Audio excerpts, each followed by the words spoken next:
parler aujourd'hui de votre livre. Vous avez écrit un livre qui s'appelle « Ma vie de maçon ». Vous l'avez écrit il y a combien de temps? En 2009. Combien de 2008. temps? Mettons qu'on a mis 6 mois parce que je l'ai pris en plusieurs reprises. Voilà. Et qu'est-ce qui vous a motivé à écrire ce livre?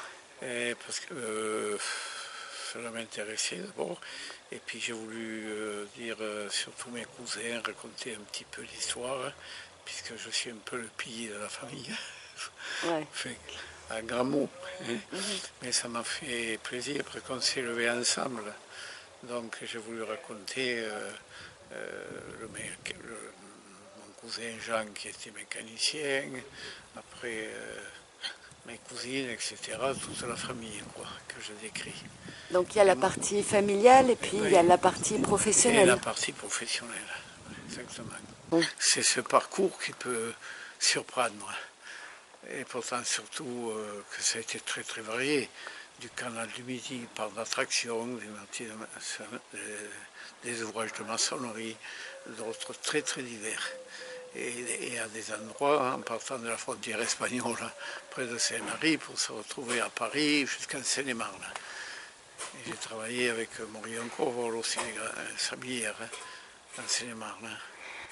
Votre succès, vous pensez que vous le devez à votre bonne étoile, ou à votre travail, ou à votre personnalité, ou un ensemble de choses? C'est un ensemble de choses.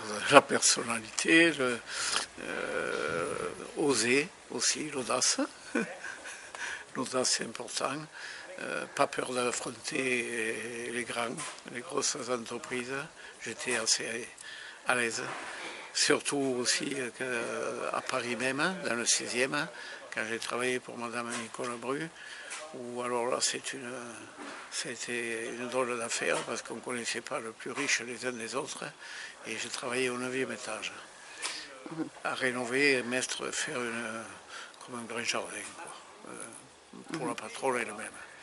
Et quand j'ai mis le monte-charge que m'a prêté Bouygues, parce qu'il avait l'engin qui passait sous le porche, et je pouvais le mettre sur la façade arrière. Ça se situe entre l'avenue Jean-Raphaël et le boulevard Suchet. Évidemment, cette grue servait aussi de monte-charge pour monter, descendre les matériaux et les personnes. Et voilà que quand je rentre à Gênes, tout était en place. La secrétaire m'a dit « Vous pouvez repartir ». Et pourquoi? Eh bien parce qu'ils sont en colère, tous les résidents. Ah bon? Et pourquoi? Parce qu'ils veulent vous faire déplacer la grue. Ah, je dis la grue, pas question, je ne la déplacerai jamais. Alors je prends la vie, enfin, et j'y repars. Alors Gino, sur votre chaîne YouTube,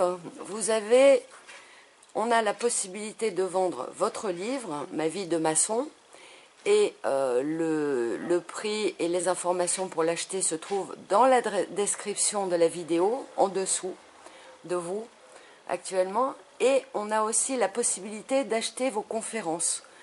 Le prix de chaque conférence est de 10 €. Oui. Voilà, donc on en a 2 à la vente pour l'instant, et au fur et à mesure on en aura d'autres. Voilà, donc quel est pour vous le dernier mot concernant le bouquin et les conférences? Pourquoi les gens devraient les acheter?